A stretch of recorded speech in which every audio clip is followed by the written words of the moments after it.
Rahman, Mas Ali. Assalamualaikum warahmatullahi wabarakatuh. Salam sejahtera untuk kita semua. Om Swastiastu, Namo Buddhaya, salam kebajikan, Rahayu. Terima kasih atas kehadiran rekan media pada hari ini. Saya Nadiem Anwar Makarim, dalam kapasitas saya sebagai warga negara Indonesia yang memiliki hak dan kewajiban terhadap undang-undang dan hukum yang berlaku.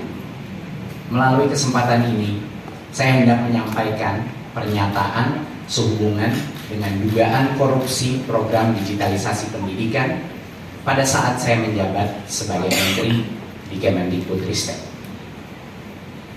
Pernyataan ini saya sampaikan sebagai bentuk tanggung jawab moral dan komitmen saya terhadap transparansi, integritas kepemimpinan saya, dan kepercayaan publik. Di tahun 2020, krisis pandemi COVID-19 bukan hanya menjadi krisis kesehatan, tetapi juga menjadi krisis pendidikan. Kemendikbudristek harus melakukan mitigasi dengan secepat dan seefektif mungkin agar bahaya learning loss atau hilangnya pembelajaran bisa kita tekan. Sehingga program pengadaan peralatan teknologi informasi dan komunikasi atau TIK yang termasuk laptop adalah bagian dari upaya mitigasi resiko pandemi untuk memastikan pembelajaran murid-murid kita tetap berlangsung. Kemendikbudristek melakukan pengadaan 1,1 juta unit laptop beserta modem 3G dan proyektor untuk lebih dari 77.000 sekolah dalam kurun waktu 4 tahun. Selain mendukung pembelajaran jarak jauh, perangkat TIK itu juga menjadi alat peningkatan kompetensi guru dan tenaga kependidikan. Dan juga untuk pelaksanaan asesmen nasional berbasis komputer atau ANBK yang menjadi instrumen sensus kami untuk mengukur capaian pembelajaran dan juga dampak daripada learning loss. Saya sepenuhnya menyadari bahwa dalam setiap kebijakan publik, pengawasan dan akuntabilitas adalah hal yang tidak bisa ditawar. Selama saya menjadi Mendikbudristek, setiap kebijakan dirumuskan dengan azas transparansi, keadilan, dan itikat baik. Untuk menanggapi proses hukum yang saat ini tengah berjalan terkait pengadaan laptop Chromebook, saya menyampaikan hal-hal berikut. Saya menghormati dan mendukung sepenuhnya proses hukum yang sedang berlangsung. Penegakan hukum yang adil dan transparan adalah fondasi negara yang demokratis. Saya siap bekerja sama dan mendukung aparat penegak hukum dengan memberikan keterangan atau klarifikasi apabila diperlukan. Saya percaya bahwa proses hukum yang adil akan dapat memilah antara kebijakan mana yang dijalankan dengan itikat baik dan mana yang berpotensi menyimpang dalam pelaksanaannya. Saya tidak pernah menoleransi praktik korupsi dalam bentuk apapun. Saya mengajak masyarakat untuk tetap kritis, namun adil. Tidak terburu-buru dalam menarik kesimpulan di tengah derasnya opini yang dibentuk. Saya percaya masyarakat Indonesia berhak mendapat kejelasan dan keterbukaan. Saya berkomitmen untuk bersikap kooperatif demi menjernihkan persoalan ini dan menjaga kepercayaan terhadap transformasi pendidikan yang telah kita bangun bersama. Terima kasih atas perhatian dan doa dari masyarakat Indonesia. Wassalamualaikum warahmatullahi wabarakatuh. Om Shanti Shanti Shanti Om. Namo Buddhaya. Oke, jadi intinya ada dua inti pokok, yaitu Saudara Nadiem menghargai kewenangan kejaksaan untuk melakukan proses penyidikan. Yang kedua, Saudara Nadiem ada selalu di tanah air dan akan kooperatif setiap waktu dipanggil oleh kejaksaan. Hanya dua intinya dari segi apa yang diutarakan yang berusaha. Sekarang untuk lebih substansi, kalau ada pertanyaan dari saudara wartawan silakan. Pak, Satu-satu dulu, dari mana ini? untuk SCTV Pak. Ya, SCTV. Ya, silakan. Selamat pagi Pak. Perkenalkan saya Vito dari SCTV Indonesia. Selamat pagi Pak Nadiem. Satu aja ya, langsung singkat. Oh iya, Pak Nadiem, ini terkait pemanggilan Kejaksaan Agung terhadap staf khususnya Pak Nadiem. Kan selama ini mereka 3 orang ini kan mangkir nih. Apakah ada komunikasi dengan Pak Nadiem? Demikian. Kalau itu kami jawab bahwa sepanjang menyangkut staf khusus itu tidak ada kaitannya langsung dengan Pak Nadiem dan tidak ada komunikasi. Ya. Saya Pedro dari Tempo. Masih izin menanyakan, kenapa waktu itu pengadaan laptopnya itu dipilih untuk menggunakan Chromebook dan bukan Windows? Dan kedua, apakah Mas sudah pernah dipanggil atau digeledah? Oke, sebelum Pak Nadiem nanti menambahkan, perlu dijelaskan sebagai berikut. Bahwa sebelum periode beliau sebagai menteri, memang pernah ada penelitian khusus untuk 3T. Itu daerah tertinggal yang tidak ada internetnya. Tapi proyek daripada beliau ini, apalagi waktu itu lagi corona ya, khusus memang untuk daerah yang non 3T, ya, yang memang ada internet yang lengkap.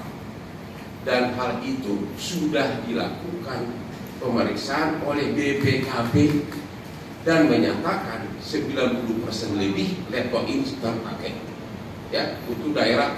Jadi memang proyeknya beliau ini adalah khusus daerah yang non 3T, maksudnya khusus daerah yang ada internet yang lengkap. Jadi tidak benar bahwa dia sengaja rubah dari walaupun 3T dipaksakan, itu tidak benar. Itu proyeknya ya, bisa dijelaskan dulu, silakan. Ya. Terima kasih untuk Khusus itu dia dulu mengenai daerahnya. Betul. Jadinya memang sepengetahuan saya ada narasi bahwa ada kajian yang menyebut bahwa Chromebook itu tidak cocok untuk diaplikasikan di sekolah. Saya ingin klarifikasi. Memang ada uji coba Chromebook yang terjadi sebelum masa kementerian saya. Sebelum, jangan lupa ya, sebelum. Ya. Dan uji coba tersebut itu dilakukan di daerah 3T. Saya ingin mengklarifikasi bahwa proses pengadaan laptop yang terjadi di masa jabatan saya tidak ditargetkan untuk daerah 3T. Yang boleh menerima laptop dari pengadaan ini hanya sekolah-sekolah yang punya akses internet. Itulah alasannya juga pengadaan ini bukan hanya laptop, tapi juga ada modem Wi-Fi 3G dan juga proyektor dan lain-lain yang diberikan untuk bisa mengakses internet itu. Jadi Kemendikbudristek membuat kajian yang komprehensif, tapi targetnya itu adalah bukan daerah 3T. Dan di dalam juknis sangat jelas hanya boleh diberikan kepada sekolah yang punya internet. Ya. Nah, untuk menjawab mengenai kenapa Chromebook, ya, ini menurut saya sangat penting bahwa dalam pengadaan sebesar ini kita harus selalu berhati-hati dan melakukan kajian dengan detail. Tim di Kemendikbudristek melakukan kajian mengenai perbandingan antara Chromebook dan operating system lainnya. Dan satu hal yang sangat jelas pada saat saya mencerna laporan ini adalah dari sisi harga, Chromebook itu kalau speknya sama selalu 10-30% lebih murah. Dan bukan hanya itu saja, operating systemnya Chrome OS itu gratis, sedangkan operating system lainnya itu berbayar dan bisa berbayar sampai 1,5 sampai 2,5 juta tambahan. Di luar itu ada berbagai macam fungsi. Mohon rekan media mengingat bahwa ini adalah untuk fungsi pendidikan, di mana keamanan murid-murid dan guru-guru kita menjadi prioritas di Kemendikbudristek. Dan salah satu hal terpenting dari kajian tersebut adalah kontrol terhadap aplikasi yang bisa ada di dalam Chromebook ini untuk melindungi murid-murid dan guru-guru kita dari pornografi, judi online, dan digunakan untuk gaming dan lain-lain. Itu bisa terjadi tanpa biaya tambahan lagi.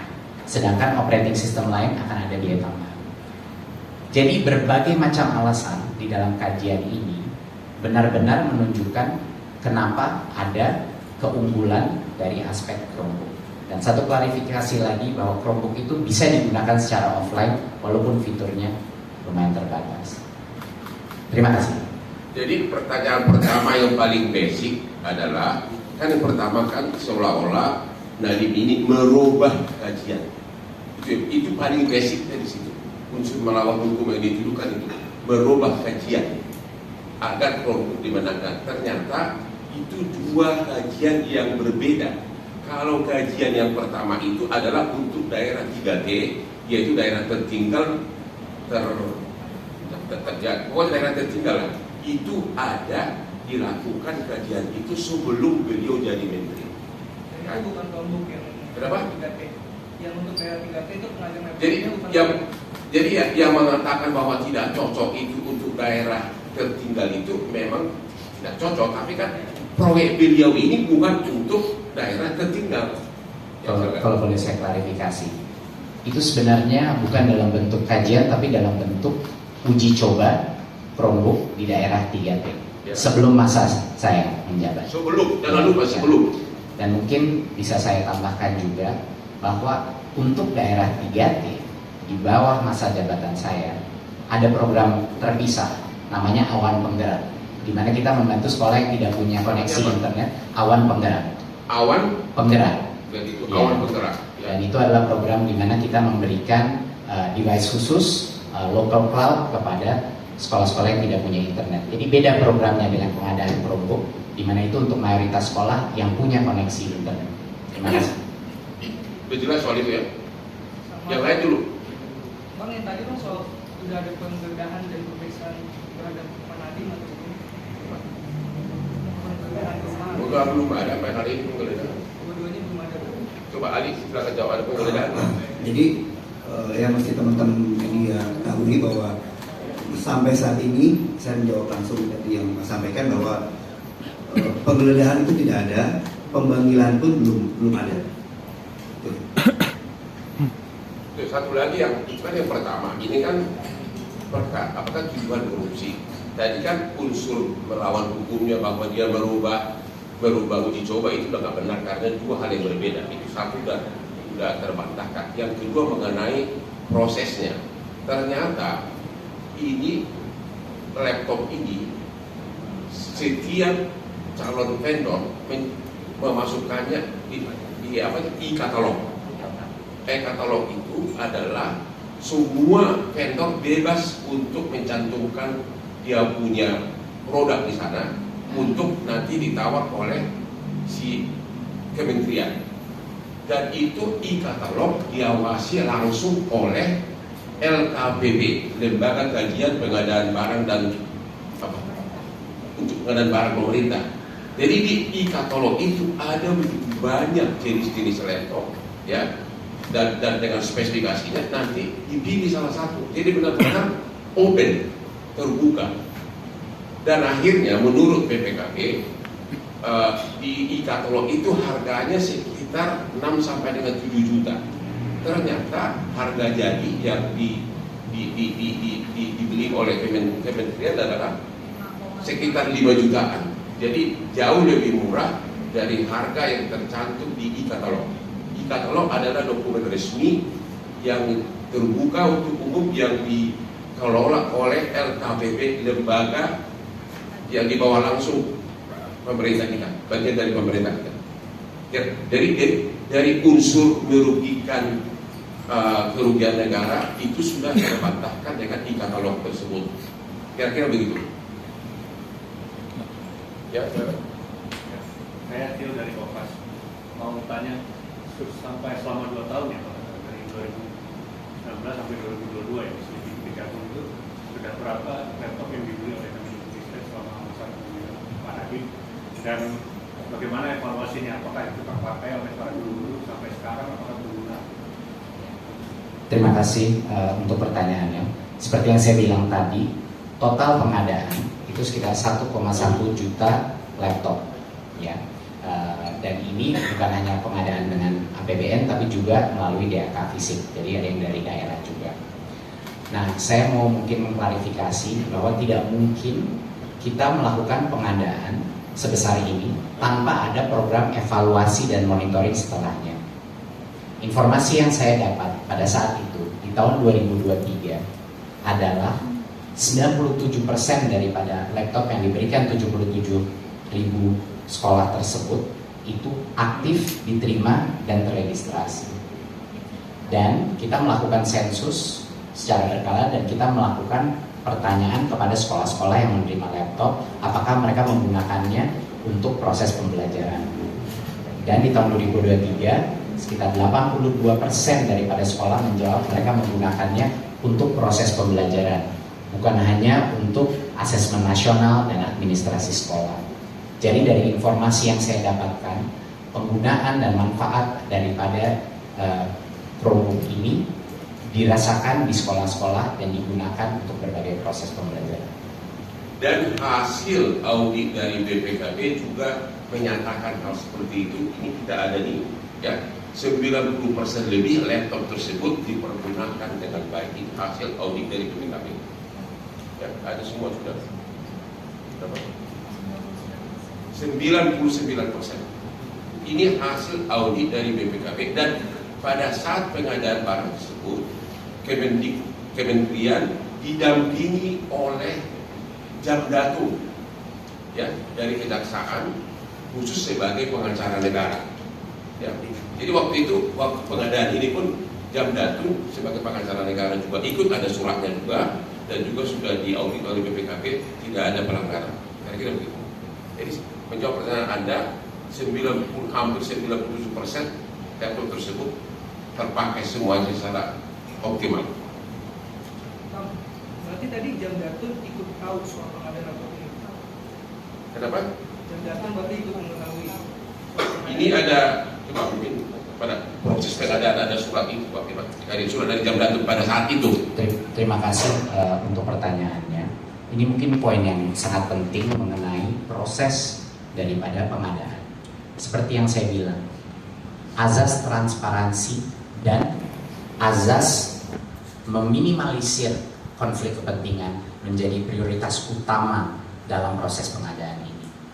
Seperti yang tadi sudah dibahas, kewenangan untuk menentukan harga dan juga penyedia vendor siapa saja yang bisa menawarkan produk itu tidak ada di Kemendikbudristek.